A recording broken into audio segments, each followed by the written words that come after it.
Welcome to the Mental Breakdown. I'm Dr. Berney Wilkinson, and today's podcast touched on the topic of video games. But before we get to that, as always, a few housekeeping and announcements. The Handbook for Raising an Emotionally Healthy Child, Part 1, Behavior Management, is available on Amazon Kindle. Check it out. Lots of great resources associated with that. Those not only in the book itself, in the ebook itself, but also as a resource that you'll find at a website that people who purchase the book are able to access.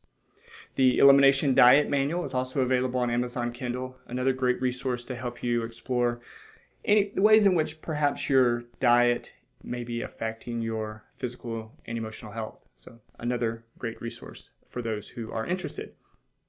The Parenting Your ADHD Child course is up and running at paideallc.com.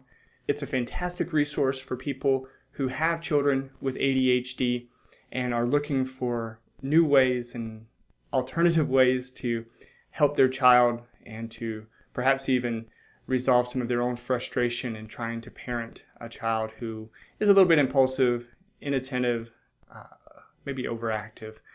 It's a great resource and helps explain many of the things that you're experiencing as a parent of a child with ADHD. So paideallc.com, click on courses and check it out.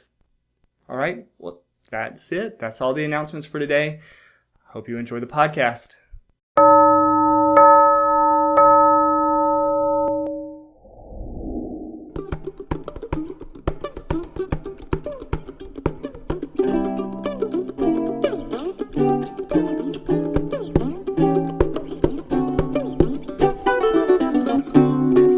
Welcome to the Mental Breakdown. Today's podcast is all about video games. Well, not all about video games. It's about a few things about video games. But the reason that we're going to talk about video games is because it is among the most common topic that parents want to talk about when they come into the office. They come in with their kids and they're asking about how much time should they allow their child to play? Should they get this video game? Should their child be allowed to play that video game? And they ask lots of questions about the amount of exposure that their child should have, at what age their child should have various exposure. Should I allow him to play this video game or this rated M video game or this rated T video game? And so parents ask lots of questions about these issues. And so I think it's important that we spend a little bit of time talking about it. And this podcast is going to be about one particular aspect of video games, and we will be talking a lot more about video games in the future. We all know sort of that stereotypical gamer, that person, usually a kid, usually a boy, sitting in his room, lights out, sitting in front of his TV, controller in his hand, headphones on, and he is just consumed by the game, sitting there playing, perhaps even talking to some person that he's never met before, but they're working together to complete some mission in this video game that they're playing. When parents come in and they're talking about their child in those situations, of course, they talk about how he can sit there for hours on end. And if the parent just keeps bringing him food and nourishment, he could sit there for days and days and days. And this isn't just a child problem. There's adults, certainly, who get immersed in some of these games, and they can sit in front of their computer. And again, we've certainly heard reports of people who have lost their jobs because they played video games all night and weren't able to go to work the next day. And so, absolutely, those are problems associated with video games. And it's associated with video games, but it's also other temperamental things. It's other things associated with the person. It's not just the video games. Many times, individuals who do that kind of gaming, if it weren't for video games, they would be doing the same thing but with something else. And so, but despite some of those challenges, one of the things I try to do in my writing and in workshops is I try to present a slightly different perspective about video games. I work to help parents recognize that sure, absolutely there's problems. Sure, there's issues with video games. However, there aren't just problems. Sometimes video games are a good thing. For example, a few years ago, when the Nintendo company first came out with Wii, there was a shift, really a dynamic shift in the video game industry where Here we were going from a game system that was very sedentary, you just sit and play, to a system where the gamer had to actually get up and move and interact with the game. So we were, swinging bats, and we were doing different things, but how we moved our body affected the game. And in fact, some researchers examined this a little bit and found that playing games like Wii Sport, which came with every Nintendo Wii system, just playing Wii Sport for 30 to 45 minutes was equivalent to 30 minutes of moderate level exercise. Now, that to me is a wonderful, wonderful positive consequence of video gaming. And so if a kid wants to play Wii for an extended period of time, not that kids should sit around and play video games for hours on end, but if he wants to sit down and play 45 minutes to an hour of video games, and he's playing the Wii, and he's moving and he's shifting with the game, I don't know that that's such a bad thing, because we're not, one of the things that we're dealing with is the sedentary nature. The kid isn't just sitting there doing anything. He's actually moving, and again, potentially, according to research, getting the benefits of a moderate level exercise. Another benefit is the fact that some research came out within the past decade that suggests that neurosurgeons and surgeons who do various forms of endoscopic surgery, when they play video games, their surgical outcome are superior to those who don't play video games. That hand-eye coordination. We're really getting into the future when it comes to surgical procedures and things like that. And so having tremendous hand-eye coordination is a critical skill. And we found, again, through research, that individuals who have really good hand-eye coordination because of playing video games and things like that actually do better. They have better surgical outcomes. In fact, some of the research actually looked at what happens when surgeons play video game just before going into surgery, and they found that those surgeons perform better. So there are certainly some positive aspects of gaming. Now, after the Wii came out, Microsoft with their Xbox and Sony's PlayStation, they worked to catch up with their own sort of kinetic type of game with the various systems that and hardware that they came out with. But as the software and hardware for gaming has evolved over the past few years, certainly it has shifted back into more sedentary because, the graphics are tremendous. The gaming, the stories, the gameplay has just evolved so much in the past few years that it has really shifted back to a much more sedentary gaming community, because, you just don't interact in the same way when you're playing Call of Duty or some of these other games where you are sitting in the first-person shooter types of things. But recently, I'm sure you've all heard, recently the gaming world has been rocked once again. And it, again, is the Nintendo Corporation that did it. And that is Pokémon Go. Now, I deliberately didn't mention Pokémon Go until well into this podcast because for many people listening, as soon as they hear Pokémon Go, they're gonna turn it off. And I'm baffled by that, but I'll tell you why about that in just a second.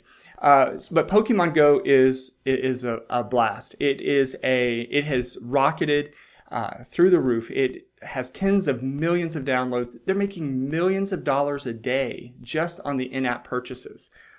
And in-app purchases aren't even necessary, but they're making millions of dollars a day on in-app purchases. And that's just in the United States. It's been slowly released in different countries all around the world. And each place that it goes, the response is similar. Millions and millions of people are downloading this game, a free mobile game. And of course, Nintendo's first mobile game. This is the first time that they've ever gone into the world of handheld games on phones, mobile devices. Of course, they had the Nintendo Game Boys and Nintendo DSs and things like that. But this is the first time on mobile devices such as phones and iPads and things like that, and tablets. But Pokemon Go is everywhere. And if I was technologically savvy enough, I would try to play some clips and video of people who have posted on YouTube and Facebook where they've driven by parks and sort of poking fun at, these people out there in the park that are walking around with their phones searching for Pokemon and trying to get to Pokestops and things like that. And they're poking fun of them because, it's a stupid game, is what many people say. It's a ridiculous game that doesn't matter, doesn't mean anything in the real world, but, you have all these people that are consumed by it. Now, my challenge to those people is this. Had you driven by that same park about 3 or 4 months ago, my bet is that none of those people, especially the kids, but none of those people would have been there. They're there because of Pokemon Go. So let's think about what Nintendo did with this game. And I'm not getting any money from Nintendo or anything like this. So it's not a promotional video or podcast in any way. But when we think about what this game is doing to people right now, I think that it should receive some accolades. To play the game, you have to move around. You have to walk. Now, certainly you can sit in a car and you can drive to different places and you can pick up things that way. But one of the things that it has in the game is you can get these eggs. Well, to get an egg, you have to go to a Pokestop, and those are details that those of you who play already know all that. And as a matter of fact, most of you listening probably play. But you have to go to a Pokestop and you get these eggs. Well, to hatch the eggs, because they contain Pokemon, you have to incubate it. You have to have an incubator that you put it in. But for the incubator to work, you have to walk. So some of the incubators require you to walk 2 kilometers before it will hatch. Others require 5. Some require 10 kilometers of walking before it will hatch. Now, think about what that means. Some of the rare Pokemon are going to be in the 10-kilometer eggs. So for your child, or for you, to get a Pokemon that is contained in some of these eggs, you have to walk. You have to move from place to place because the app knows if you're just driving. It doesn't count that distance. It knows when you're traveling by means other than walking, and so it doesn't count that time. So you have to be walking. Now, again, that's amazing. That's fantastic because it's getting our kids out and walking. It's getting us out and walking. The other day, I was with my daughter and we decided that we were going to go for a walk and look for Pokemon. What we thought was just going to be a short walk down the road and back ended up being a walk that took us an hour and a half. Now, an hour and a half of walking, looking for Pokemon, sure, but we talked. We talked about college. We talked about school. We talked about work. We talked about life. We talked about a lot of things during that 90-minute walk. I can't even say when the last time would have been that we took a walk like that and spent that time talking and interacting. So while sure we are getting consumed with these things, and absolutely some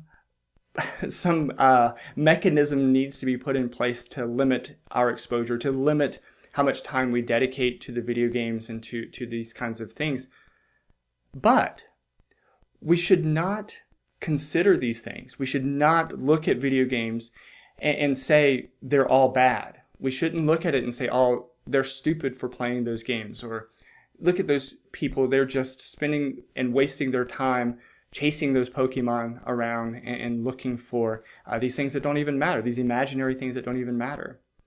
You're right, they may not matter. However, if the consequences of playing these games are getting out and moving around, well, I don't know that that's all bad. You know, if you can get out and get some exercise and get some cardiovascular exercise and move your body all the while looking for that Pikachu, well, I'll take that any day over just sitting at home playing in your room or watching TV. So, when parents ask about Pokemon Go or some of these other games, I think that they're okay. I think that these kinds of games are okay. Sure, you have to limit and you may have to sort of put in some boundaries to make sure that they don't spend all of their time playing these games.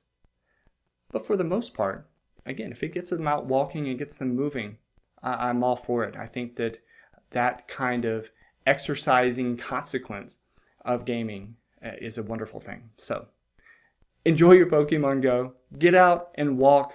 Go look for that Pikachu. Go hatch that egg and enjoy your time. Have fun. And while you're out there with your kids playing Pokemon Go or any other game, talk to them. Interact with them. Use it as a time to build your relationship. All right? Happy hunting. Have a great day. And forget to be afraid.